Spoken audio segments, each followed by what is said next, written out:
Today's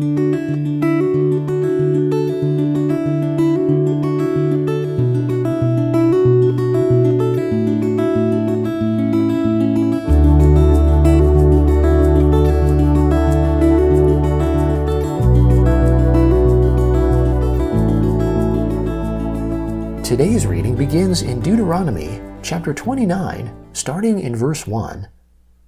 These are the words of the covenant which the Lord commanded Moses to make with the children of Israel in the land of Moab, in addition to the covenant which he made with them in Horeb. Moses called to all Israel, and said to them, Your eyes have seen all that the Lord did in the land of Egypt to Pharaoh, and to all his servants, and to all his land, the great trials which your eyes saw, the signs and those great wonders. But the Lord has not given you a heart to know, eyes to see, and ears to hear, to this day. I have led you 40 years in the wilderness. Your clothes have not grown old on you, and your sandals have not grown old on your feet. You have not eaten bread, neither have you drunk wine or strong drink, that you may know that I am the Lord your God. When you came to this place, Sihon the king of Heshbon and Og the king of Bashan came out against us to battle, and we struck them. We took their land and gave it for an inheritance to the Reubenites, and to the Gadites, and to the half-tribe of the Manassites. Therefore keep the words of this covenant and do them, that you may prosper in all that you do. All of you stand today in the presence of the Lord your God, your heads, your tribes, your elders, and your officers, even all the men of Israel, your little ones, your wives, and the foreigners who are in the middle of your camps, from the one who cuts your wood to the one who draws your water, that you may enter into the covenant of the Lord your God, and into his oath, which the Lord your God makes with you today, that he may establish you today as his people, and that he may be your God, as he spoke to you, and as he swore to your fathers, to Abraham, to Isaac, and to Jacob. Neither do I make this covenant and this oath with you only, but with those who stand here with us today before the Lord our God, and also with those who are not here with us today, for you know how we lived in the land of Egypt, and how we came through the middle of the nations through which you passed, and you have seen their abominations and their idols of wood, stone, silver, and gold, which were amongst them, lest there should be amongst you man, woman, family, or tribe whose heart turns away today from the Lord our God, to go to serve the gods of those nations, lest there should be amongst you a root that produces bitter poison. And it happen, when he hears the words of this curse, that he bless himself in his heart, saying, I shall have peace, though I walk in the stubbornness of my heart, to destroy the moist with the dry. The Lord will not pardon him, but then the Lord's anger and his jealousy will smoke against that man, and all the curse that is written in this book will fall on him, and the Lord will blot out his name from under the sky. The Lord will set him apart for evil out of all the tribes of Israel, according to all the curses of the covenant written in this book of the law. The generation to come, your children who will rise up after you, and the foreigner who will come from a far land, will say, when they see the plagues of that land, and the sicknesses with which the Lord has made it sick, that all of its land is sulfur, salt, and burning, that it is not sown, doesn't produce, nor does any grass grow in it, like the overthrow of Sodom, Gomorrah, Admah, and Zeboim, which the Lord overthrew in his anger and in his wrath. Even all the nations will say, Why has the Lord done this to this land? What does the heat of this great anger mean? Then men will say, Because they abandoned the covenant of the Lord, the God of their fathers, which he made with them when he brought them out of the land of Egypt, and went and served other gods and worshipped them, gods that they didn't know and that he had not given to them. Therefore the Lord's anger burned against this land, to bring on it all the curses that are written in this book. The Lord rooted them out of their land in anger, in wrath, and in great indignation, and thrust them into another land, as it is today. The secret things belong to the Lord our God, but the things that are revealed belong to us and to our children forever, that we may do all the words of this law. It shall happen, when all these things have come on you, the blessing and the curse, which I have set before you, and you shall call them to mind amongst all the nations where the Lord your God has driven you, and return to the Lord your God, and obey his voice, according to all that I command you today, you and your children, with all your heart and with all your soul, that then the Lord your God will release you from captivity, have compassion on you, and will return and gather you from all the peoples where the Lord your God has scattered you. If your outcasts are in the uttermost parts of the heavens, from there the Lord your God will gather you, and from there he will bring you back. The Lord your God will bring you into the land which your fathers possessed, and you will possess it. He will do you good and increase your numbers more than your fathers. The Lord your God will circumcise your heart and the heart of your offspring to love the Lord your God with all your heart and with all your soul, that you may live. The Lord your God will put all these curses on your enemies and on those who hate you, who persecuted you. You shall return and obey the Lord's voice and do all his commandments which I command you today. The Lord your God will make you prosperous in all the work of your hand, in the fruit of your body, in the fruit of your livestock, and in the fruit of your ground, for good. For the Lord will again rejoice over you for good, as he rejoiced over your fathers, if you will obey the Lord your God's voice, to keep his commandments and his statutes which are written in this book of the law, if you turn to the Lord your God with all your heart and with all your soul. For this commandment which I command you today is not too hard for you, or too distant. It is not in heaven that you should say, Who will go up for us to heaven, bring it to us, and proclaim it to us, that we may do it? Neither is it beyond the sea, that you should say, Who will go over the sea for us, bring it to us, and proclaim it to us, that we may do it? But the word is very near to you, in your mouth and in your heart, that you may do it. Behold, I have set before you today life and prosperity, and death and evil. For I command you today to love the Lord your God, to walk in his ways, and to keep his commandments, his statutes, and his ordinances, that you may live and multiply, and that the Lord your God may bless you in the land where you go in to possess it. But if your heart turns away, and you will not hear, but are drawn away and worship other gods, and serve them, I declare to you today that you will surely perish.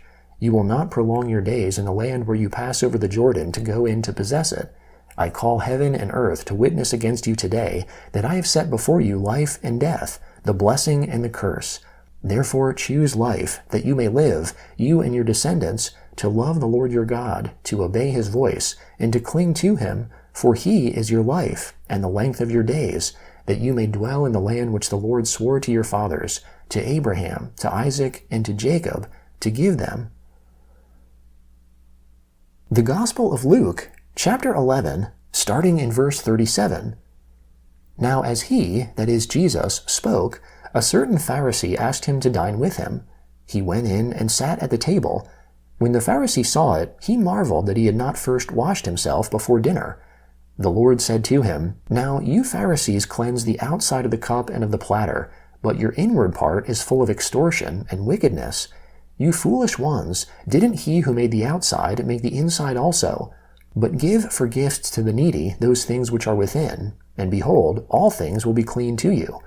But woe to you, Pharisees, for you tithe mint and rue and every herb, but you bypass justice and God's love. You ought to have done these, and not to have left the other undone.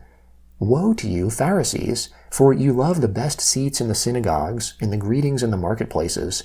Woe to you, scribes and Pharisees, hypocrites, for you are like hidden graves, and the men who walk over them don't know it. One of the lawyers answered him, Teacher, in saying this, you insult us also. He said, Woe to you lawyers also, for you load men with burdens that are difficult to carry, and you yourselves won't even lift one finger to help carry those burdens. Woe to you, for you build the tombs of the prophets, and your fathers killed them. So you testify and consent to the works of your fathers, for they killed them, and you build their tombs.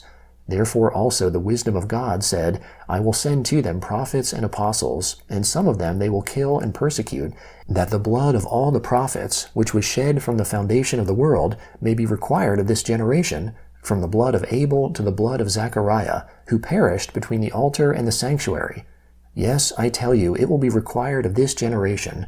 Woe to you lawyers, for you took away the key of knowledge.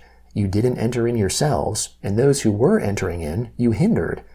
As he said these things to them, the scribes and the Pharisees began to be terribly angry, and to draw many things out of him, lying in wait for him, and seeking to catch him in something he might say, that they might accuse him. Meanwhile, when a multitude of many thousands had gathered together, so much so that they trampled on one another, he began to tell his disciples, first of all, Beware of the yeast of the Pharisees, which is hypocrisy. But there is nothing covered up that will not be revealed, nor hidden that will not be known. Therefore, whatever you have said in the darkness will be heard in the light. What you have spoken in the ear in the inner rooms will be proclaimed on the housetops. I tell you, my friends, don't be afraid of those who kill the body, and after that have no more that they can do. But I will warn you whom you should fear. Fear him who, after he has killed, has power to cast into Gehenna. Yes, I tell you, fear him. Aren't 5 sparrows sold for 2 Assaria coins? Not one of them is forgotten by God, but the very hairs of your head are all counted. Therefore, don't be afraid. You are of more value than many sparrows. Psalm 78, starting in verse 1. Hear my teaching, my people. Turn your ears to the words of my mouth. I will open my mouth in a parable. I will utter dark sayings of old, which we have heard and known, and our fathers have told us. We will not hide them from their children, telling to the generation to come the praises of the Lord, his strength, and his wondrous deeds that he has done. For he established a covenant in Jacob, and appointed a teaching in Israel, which he commanded our fathers, that they should make them known to their children, that the generation to come might know, even the children who should be born, who should arise and tell their children, that they might set their hope in God, and not forget God's deeds, but keep his commandments, and might not be as their fathers, a stubborn and rebellious generation, a generation that didn't make their hearts loyal, whose spirit was not steadfast with God. The children of Ephraim, being armed and carrying bows, turned back in the day of battle. They didn't keep God's covenant and refused to walk in his law. They forgot his doings, his wondrous deeds that he had shown them. He did marvelous things in the sight of their fathers, in the land of Egypt, in the field of Zon. He split the sea and caused them to pass through. He made the waters stand as a heap. In the daytime he also led them with a cloud, and all night with a light of fire. He split rocks in the wilderness, and gave them drink abundantly, as out of the depths. He brought streams also out of the rock, and caused waters to run down like rivers. Yet they still went on to sin against him, to rebel against the Most High in the desert. They tempted God in their heart by asking food according to their desire. Yes, they spoke against God. They said, Can God prepare a table in the wilderness? Behold, he struck the rock, so that waters gushed out, and streams overflowed. Can he give bread also? Will he provide meat for his people?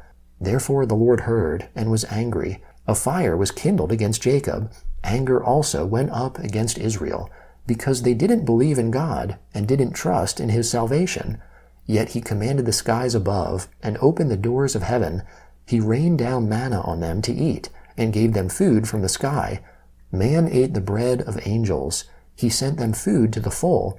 He caused the east wind to blow in the sky. By his power he guided the south wind. He also rained meat on them as the dust, winged birds as the sand of the seas. He let them fall in the middle of their camp, around their habitations. So they ate and were well filled. He gave them their own desire. They didn't turn from their cravings. Their food was yet in their mouths, when the anger of God went up against them, killed some of their strongest, and struck down the young men of Israel. Proverbs chapter 12, beginning in verse 19. Truth's lips will be established forever, but a lying tongue is only momentary. Deceit is in the heart of those who plot evil, but joy comes to the promoters of peace.